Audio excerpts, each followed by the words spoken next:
Gente, vamos conversar agora sobre vestibular. Sempre que chega esse momento, dá aquele pânico, né? Mas fiquem tranquilos, agora nós vamos conversar com a terapeuta e coach familiar, doutora Valéria Ribeiro, que vai nos dar dicas para ajudar o seu filho nesses momentos. Certo, doutora? Seja bem-vinda ao nosso Tribuna Independente, Muito obrigada, viu? Um prazer imenso estar Deixa eu colocar hoje. aqui o celular para a Letícia bater umas fotinhos da gente. Doutora, olha, aqui entre nós, né? Quando chega essa época, é um pânico em casa, né? Fica Sim. todo mundo bastante apreensivo e tudo mais. Tem razão de estar tão apreensivo assim? Boa noite. Boa noite. Boa noite a todos, né? Assim, há uma apreensão, sim, por conta da pressão que se tem hoje em dia, né? Hoje o vestibular é colocado como se fosse a última coisa para acontecer, né? As pessoas colocam assim, você precisa passar no vestibular. Mas muito mais importante que passar no vestibular é você conseguir concluir a faculdade. Claro, né? Mas assim, nós temos hoje alunos que entram na faculdade, mas assim, a meta dele só era entrar.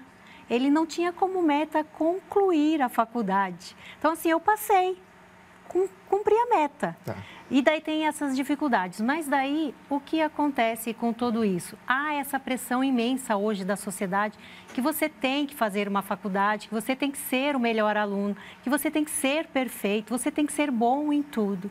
E isso tem gerado muitos problemas nos jovens, né? A gente tem síndrome de ansiedade, tem síndrome de pânico, né? A gente tem problemas imensos aí e a gente sabe, inclusive, de suicídios em decorrência de jovens que chega até o suicídio? Jovens, Poxa. Quando chegam, principalmente no terceiro ano do ensino médio, devido à grande pressão que existe entre esses alunos, né?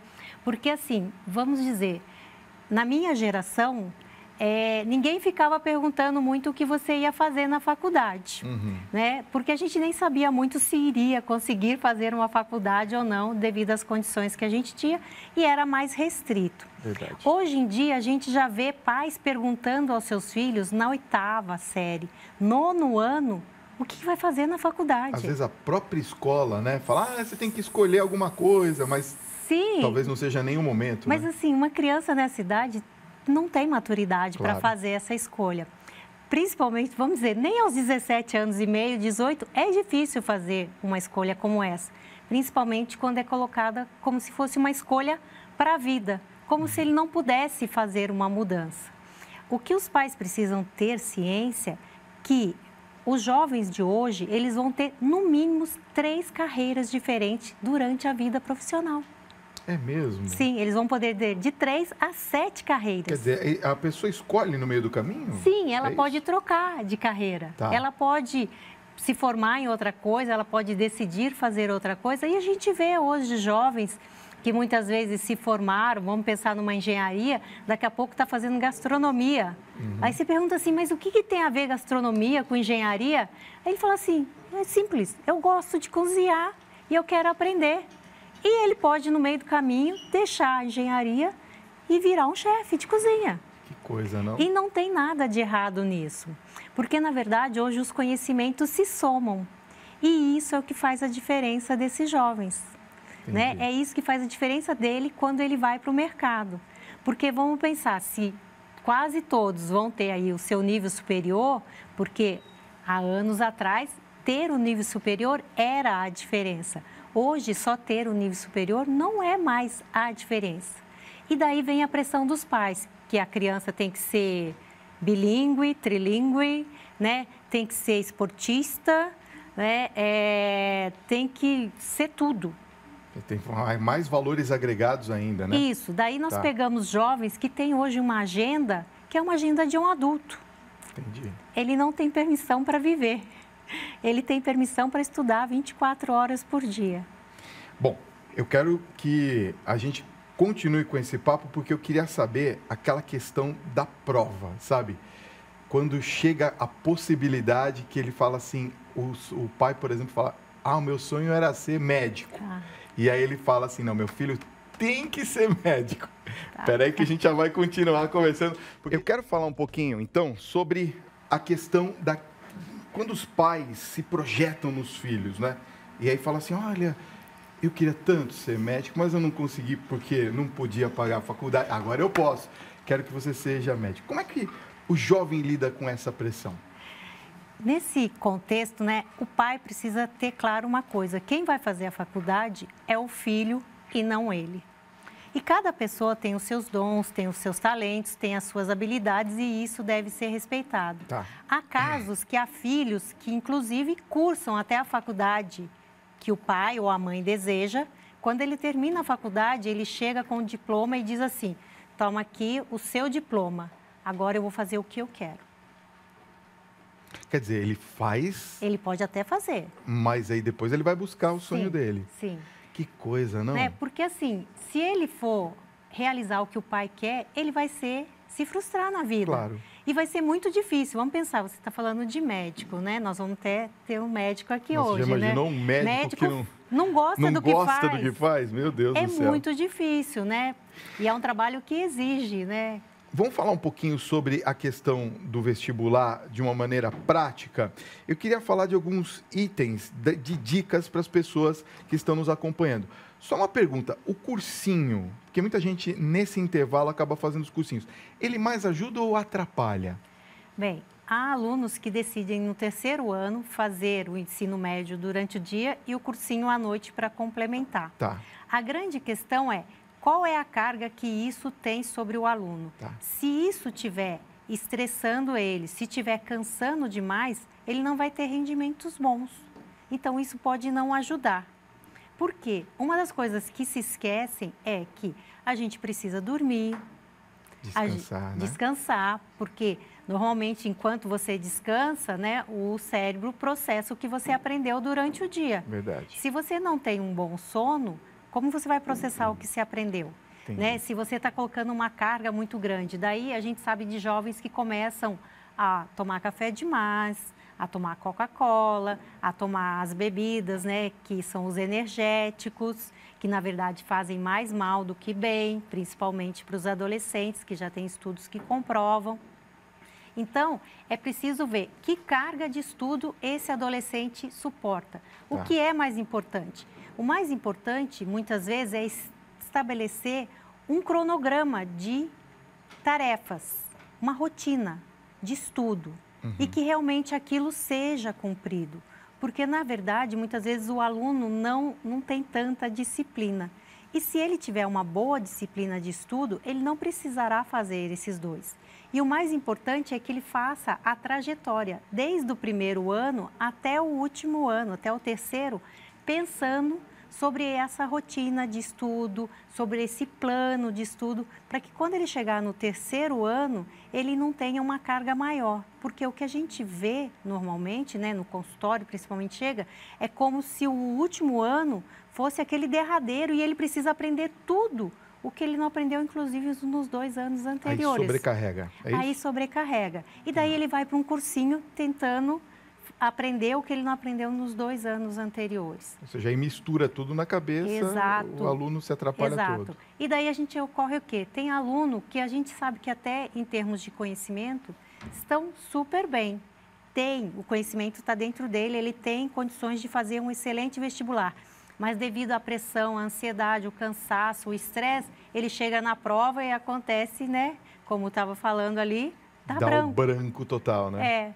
Você sabe que o Enem também entra nessa Sim.